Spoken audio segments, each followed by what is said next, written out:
Бұдан кейін невроздың әрбір симптомдарды қалай қабылдауға, дене симптомдарын. Кейін мен алдын ойлағам невроздың себептері туралы. Әр себептерін бөлек тақырыпшалар қылып бір видео түсірсем ба. Кейін ойлап өзі миы ашып жүрген невроздағы адам, өзі миы ашып каша болып, басқа проблемасы көп адамға басқа жаққа аудармай, бірінші осы проблеманы шешіп алайық деп.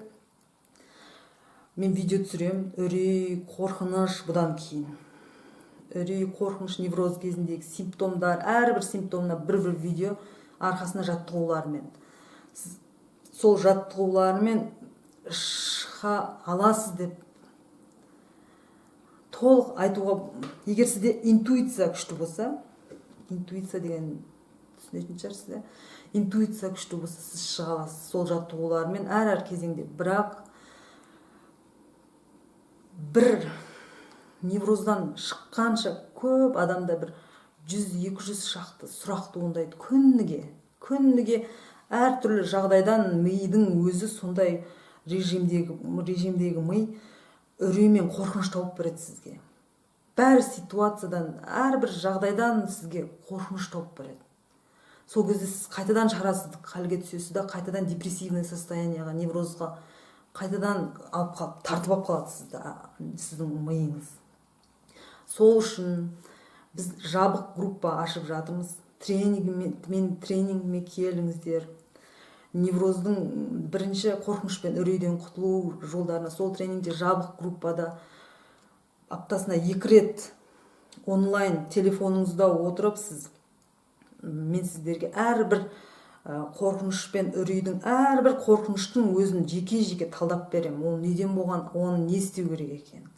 Сөйтіп 2 ай болатын тренингте телефонда отырып онлайнмен телефоныңыздан қатыса аласыз.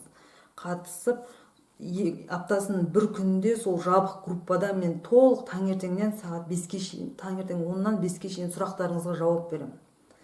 Солай күнделікті жиналған сұрақтарыңызбен шығып бір қолдаушы болмаса сіз шыға алмайсыз, немесе психолог жеке консультацияға келіңіз.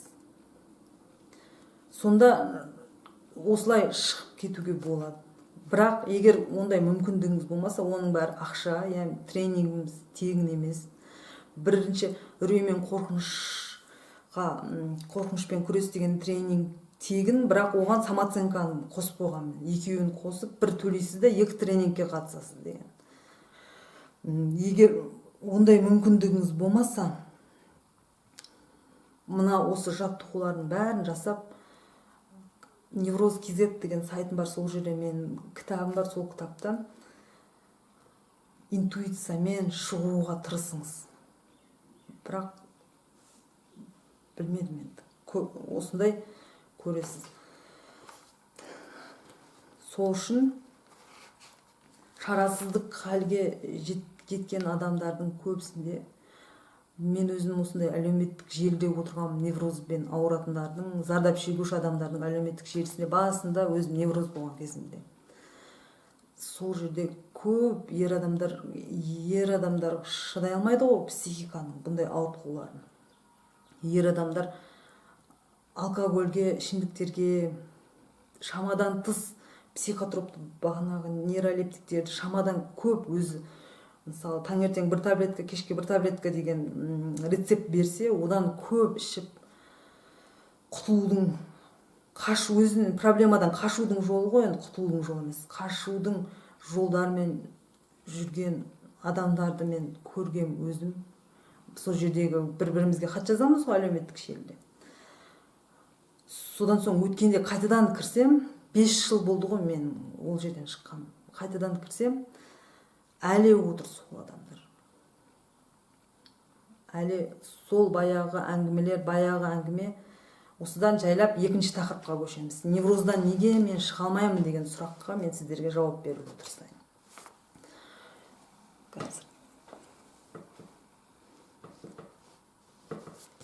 Невроздан шыға алмаудың себептері. Енді осы тақырып туралы сөйлесейік. Невроз психиканың ауытқуы.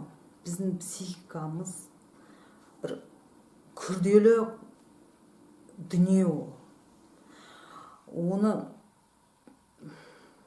біздің өзіміздің қалауымыздан тыс психикамызда көп оқиғалар болады. Біздің қалауымыздан тыс, қалауымыз деген сана дейді да, біздің санамыздан тыс көптеген шешімдерді қабылдайды біздің психикамыз, біздің миымыз дейді да, енді кәдімгі қарапайым тілмен айтайын, қазақша. Сол санадан тыс шешімдердің себебінен біз невроздан шыға алмаймыз. Мен қазір мен деген атпен өзімнің атымнан сіздерге түсіндіру үшін себептерін айтып берейін. Мысалы, невроздан шыға алмаудың бірінші себебі. Мен деп адам өзінің атынан айтса, оқиғаны, сезімдерін, эмоцияларын мен деп өзінің атынан білдірсе, адамдарға түсініктілеу болады, жақсы қабылдайды. Неге мен невроздан шыға алмаймын? Мен кішкентай кезімде ешкімнің қарауынсыз өзіммен өзім өскен адаммын. Маған ешқандай көп баланың бірі болып, внимание, көңіл күй, біреудің, әке-шешемнің вниманиясы жетпеген. Бір шетте қалып кеткен көп жағдайда. Мені бір адам ретінде ешкім қабылдамаған дейді. Өзі сондай адамдар болады невроз негізі. Балалық шағы быт-шыт болған адамдар болады невроз. Сондай болған менің жағдайым. Енді мен невроз болдым. Невроз болып бәріне, әке-шешеме мен айтып жатырмын, мен ұйықтай алмай жатырмын, жағдайым жаман, мынандай симптом болып жатыр. Өзімдің денеме қарасам, өзімнің қолым емес сияқты, әлемнің бәрі бұлыңғыр, құлағым шыңылдап тұрады таңертеңнен кешке шейін. Ұйықтай алмай қалатын сияқтымын, жұмыс істей алмай, мен жарамсыз халге түсетін сияқтымын деген менде қорқыныштарым бар деп мен әке-шешеме айтсам, менің әке-шешем ой деп маған жаны ашиды ғой. Қараңыз, маған жаны ашиды, жаны ашығаннан кейін мен бұрынғы балалық бөлігім оянады. Бұрынғы внимание алмаған, мені адам қорлық көрмеген, көп зардап шеккен балалық бөлігім оянады да, сол қажеттіліктерім қанағаттанып жатқаннан кейін маған невроздан шығу менің миым үшін невыгодно. Невыгодно деген пайдасы жоқ невроздан шығудың. Бірақ мен оны сезінбеймін. Өйткені менен санадан тыс болып жатқан бұл шешімдер менің миым шешіп жатыр. Менің невроздан шығуымның пайдасы жоқ, өйткені мен басқа қажеттіліктерімді невроз арқылы қанағаттандырып жатырмын. Сол үшін невроздан мен шықпауға шешім қабылдап, әшейін мен видеомды, басқаның видеоларын көріп жаттығуларды істеп қоямын да, ойбай мен невроздан шыға алмайды екенмін деп жылап жүре беремін. Өйстіп шықпайтын шеңбердің ішінде қап кеттім. Мен өзім жасаған, өзімнің миымның шешімімен осындай проблемалардың ішінде қап кеттім. Бұл бірінші мысал невроздан шыға алмаудың. Енді екінші мысал. Мен қорқам өмірден. Проблемаларды шешуден, өзім қорқақ адаммын, әлсіз адаммын. Болашаққа бір қадам жасаудан, бір болашаққа жоспар жасаудан мен қорқамын. Содан соң жасым мысалы мен 22-ден асып жатыр дейді. Мен өзім атымнан айтып жатырмын. Невроз болған адамдардың шыққаннан кейін шыға алмау себептерін. Бірақ бұның көбісі маған қатысты емес. 22-ге жеткеннен кейін, мысалы, оқуға да түсе алмадым мен. Өйткені мен сенбеймін өзіме, мүлдем сенбеймін. Жұмыста істей алмадым. Бірақ жұмыс істеу керек, өзің зорлық. Болашақтан қорқам, не болады? Мен еркек болсам, бала-шағам бағудан қорқам. Жұмыс істеп араласудан бүкіл өмір үшін, мен үшін проблема. Ал енді мен невроз болдым. Невроз болғаннан кейін болды, мен проблемалардың ішінде, ол проблемалар шеше алмайтын проблемаларым қалды да ар жақта. Мен мынандай өз жауапкершілікті алу, невроздың проблемасы одан кішкентайлау да маған пайдалы невроз болған. Өйткені бұрынғы проблемаларым шешу көзім жетпейді. Мен өмірде өзім орнымды тауып, бір жерде жұмыс істеп, немесе өзім білім алып кетуіне мен көзім жетпейді. Сол үшін мен невроздан қашып, невроз маған қашу құралы. Бұл екінші себеп. Біздің санадан тыс миымыздың неврозды таңдау себебі. Екі себеп түсіндірдім. Үшінші себеп, бұлардың барлығы бір үлкен невроздың пайдасы деген тақырыптың, адам үшін пайдасы деген тақырыптың ішінде кетіп жатыр. Үшінші, мен тұрмысқа шықтым дейді. Күйеуім бар. Менің күйеуім балалығында күйеуімнің мамасы депрессивный адам болған. Депрессивный деген өмірі бүкіл дүниені қара түсте, еш нәрсе болмайтын сияқты көретін, бәр нәрсенің еш нәрсе болмайды, біздің қолымыздан келмейді. Сондай депрессивный состояниеда әйел болған менің енем дейді. Сөйтіп менің күйеуім сол бала деген мамасын, бала үшін әке шешесі, ол Құдай бала үшін. Барлық өзін ұмытып тұрып, мамасы депрессивный өмір, бақытсыз халде жүрсе, бала соны құтқарудың жолдарын іздейді. Жақсы оқып, қолынан келгенше сол мамасы үшін, оның өзіндік ойы жоқ, мен мамам бөлек адам деген түсінік жоқ ол бала. Сөйтіп көрген ол мамасының қатты жаны ашыған бала кезінде. Сөйтіп мен тұрмысқа шыққаннан кейін сондай еркектерге, немесе сондай әйелдерге мынандай проблемалы адамдар ұнайды. Сол күйеуімді, семьямды сақтап қалу үшін мен невроз бен депрессияны өзімнің мойныма алуға міндеттімін, өйткені менің күйеуіме сондай әйел керек. Ал мен сол үшін неврозға кіріп, невроздың ішінде проблемамен жүріп, ол менімен бірге күйеуім больницалар, врачтар жүріп, дәрігерлер жүріп, мені құтқарудың жолын іздеп жатыр, өйткені ол баяғы мамасын құтқара алмағанын менен алмақшы деген сөз. Мен түсіндіңіздер деп есептеймін, енді көреміз.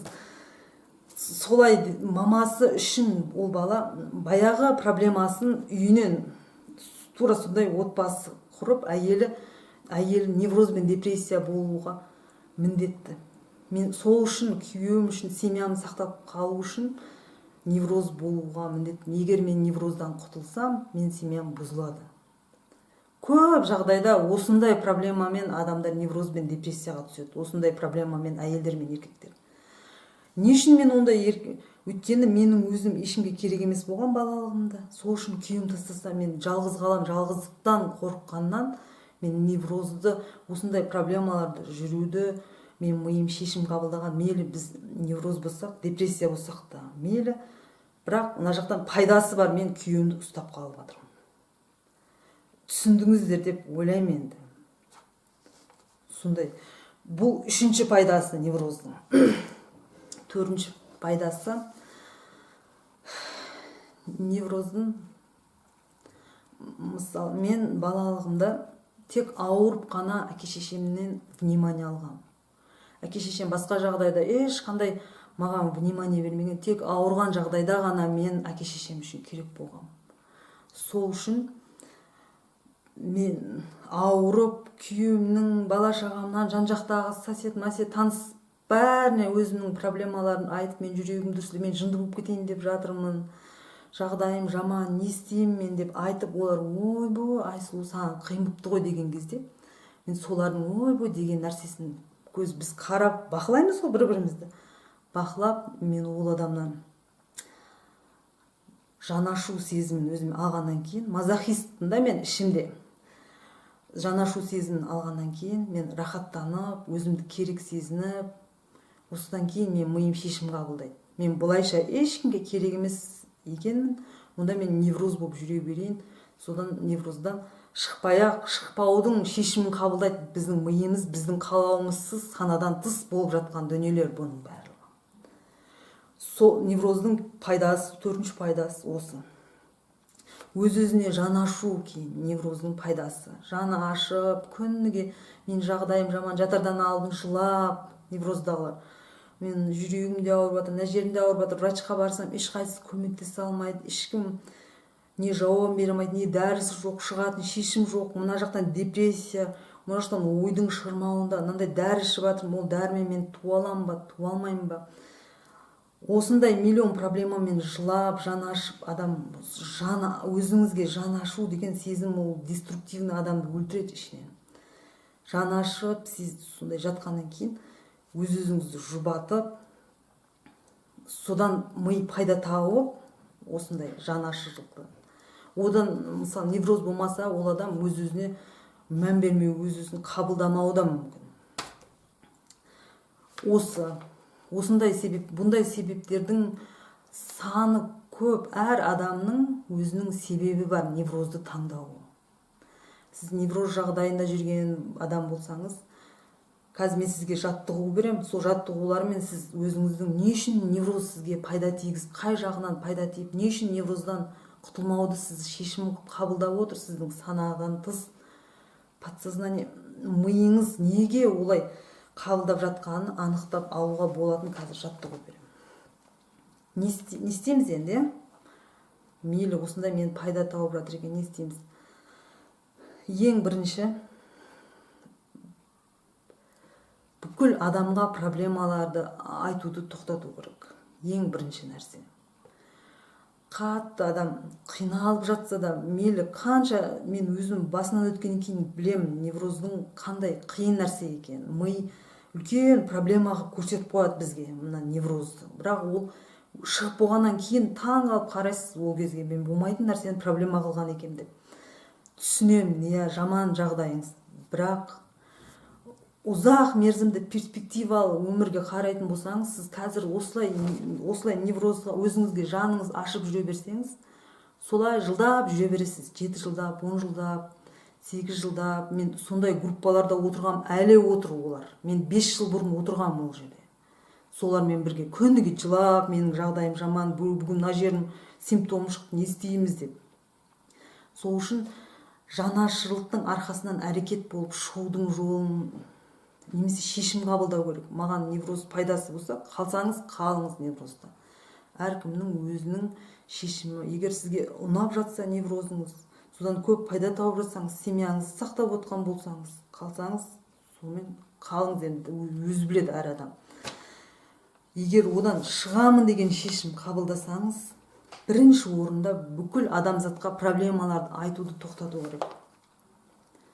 Не болып жатса да, қандай жағдай болса да, қандай симптом шықса да, түнімен 2 күн деп ұйықтамаған күндер болады кейбір кезде, ұйқысыздықтың арқасы. Ұйқысыздық болса да, жақсы деп іште сақтау керек ол нәрсені. Немесе психологқа айту керек, немесе менің тренингіме келіп, сол жерде шешу керек, арқасы әрекет болу керек, жанашырлықтың арқасы. Өз-өзіне жанашудың арқасы. Әрекетпен жұмыс жасап, невроздан шығатын жолды іздестірсеңіз, шығасыз, немесе сол батпақтың ішінде өмір сүріп жатыр қаншадан. Тағы бірінші, ешкімге айтпау өзінің симптомдары туралы. Бір күнделік арнап, бүгін мысалы мынаншасыншы күні менде мынандай симптом болды, мынандай менің халім болды, жағдайым нашар болды. Барлық адамға айтатын нәрсені жазып жыртып жіберсеңіз, сонда ішіңіздегі шығарылады. Екінші, невроз кезіндегі осы невроздан қандай мен пайда тауып жатырмын деген сұраққа жауап өзіңіз былай іздесеңіз болады. Бәр адамдардан тыныш жерге, тыныш бөлмеге өзіңізбен өзіңіз қалып, барлық телефонды, электронный нәрселерді өшіріп, мазаламау үшін отырып ойлану керек. Мен қазір жазылдым дейік та, қазір жазылдым, емделіп болдым. Емделіп болғаннан кейін бірінші орында не істеймін? Достармен барам, мынандай нәрсе істеймін, мынандай нәрсе, шығамаған агорафобия бар ғой, невроздың ішінде. Шығалмаған жеріме барам, мынандай саяхаттаймын, мейлі жақсы нәрселерді ойлап, бірінші жақсы ойлар келеді ғой. Ойлап медитация істеп жатырмыз ғой, көзді жұмып қойып. Басқа нәрсеге ойыңыз кетсе, қайтадан әкеп, мен қайтадан невроздан шықтым деп ойлайды деп та. Не істеймін енді? Я бірінші қаңғырып, жүріп, қыдырып, тойлап, невроздан шыққан бір бақытты күндер болды. Ал мейлі одан кейін не істеймін? Не болады өмірімде невроздан шыққаннан кейін? Невроздан шыққаннан кейін, одан кейін өмірімде проблемалар шығады. Мен шешімдер қабылдауым керекпін. Мен оқуға түсуім керекпін. немесе мен мына күйеуіме керек болмай қалам, өйткені оған ауру әйел керек, осындай депрессивный әйел керек, немесе әйеліме керек болмай қалам, өйткені оған осындай әйел керек, немесе мен мамама керек болмай қалам, өйткені мамама осындай депрессивный проблемалы адам керек, мен өзім қап кетем. Тағы не, қандай себебі бар? Жауапкершілікті мойныма алам невроздан шыққаннан кейін. Мен мынандай шешім қабылдауым керек. Мен невроз деген қашу ғой психиканың. Басқа ана проблемалар оптым келеді невроздан шыққаннан кейін басыңызға. Бірақ оның барлығы шешілетін нәрсе, қорықпаңыз. Мынандай шешім қабылдауым керек, мынандай шешім, мынандай өзі ой келеді менде, мынандай проблемалар туындайды невроздан шықсам деген. Осы нәрселердің бәрін қағазға жазып, невроздан сіздің шыға алмай жатқан себептеріңіз анықталады содан кейін. Егер ол санадан шығарылса, бағана санадан тыс шығарылса, сіздің неге невроз таңдап жатқаныңыз? Невроздың симптомдарын мен жұмыс істеу оңайлау болады да. Жайлап тез шығудың жолы невроздан осы. Ең оңай жолы айтайын да. Сондай кейін жазып, осы бұл екінші жаттығу. Отырып невроздан шыққаннан кейін не болады мен өмірімде, қандай жаңалық? Қатты 2 сағат, 3 сағат отырып миға шабуыл деген жаттығу бұл. 2 сағат, 3 сағат отырып мен қазір невроздан шықтым, тойладым, қаңғырдым, жүрдім, агорафобия бітті, паническая атака жоқ, енді ұйқым қалпына түсті, мынандай болды. Бәрі жақсы қуанып болғаннан кейін арқасынан проблемалар шығады. Болды, невроз бітті, енді мен мынандай нәрсе, ана қалаға баруым керек, мынандай мәселені шешуім керек, мына жерге оқуға түсуім керек, мынандай үй алуым керек, күйеуіммен ажырасам, әйеліммен ажырасам, бала шағам мынандай қалады әкесіз. Осылай шешіп болғаннан кейін, осы шыға алмаудың себебін анықтайсыз сіз. Отырып алып, миға шабуыл жасасаңыз. Кейін тағы бір жаттығуды айтайын. Невроз маған отырып, біз егер жазған кезде бүкіл миымыздағы ақпараттар тез түседі қағазға. Жазған кезде мен пәленше не үшін невроз таңдадым? Отырып алып, бірінші пункт. Менің невроз таңдауымдағы себебім, мен өмірден қашып жатырмын, мынандай жағдайдан қашып жатырмын. Екінші пункт, мен өмірден мынандай жауапкершіліктен қашып жатырмын. Үшінші пункт, мен өзіме сенімсіз адаммын, сондықтан невроздан қашып жатырмын. Төртінші, осылай жазып, неден қашып жатқаныңызды анықтап алсаңыз, невроздан құтылудың, ары қарай симптомдармен жұмыс істеудің жолдары оңай болады. Бұдан кейін мен барлық симптомдарға жеке видео түсіріп, әрқайсына осылай арқасына жаттығулармен жасаймын. Сол үшін күтіңіздер, тренингіме келіңіздер. Бәріміз отырып, жабық группа ашылып жатыр. Жабық группада күнде проблемаларыңызды айтасыз. Мен бір аптада сол проблемаларыңызға жауап беріп, не істеуге болатынын, ол жабық группа өмірлік невроздан шыққанша. Істеп, тренингіме қатысыңыздар. Онлайн телефонмен отырып, телефоныңыздан ссылка жібереміз. Ссылкамен қай күні болатынын, дата мерзімдерін, сағатымен сол күні сіз ақпарат аласыздар. Мен 20% ақпаратты айтамын осы каналда, бірақ қалған 80%-ін менің тренингтеріме қатысып қана біле аласыз. Депрессивті жағдай, депрессивное состояние мен плюс невроз ғой, екеуінен солай шыға аласыз. Жақсы, келесіде біз үрейдің түрлері невроз кезіндегі, одан қалай шығуға болатынын айтатын боламыз. Жақсы.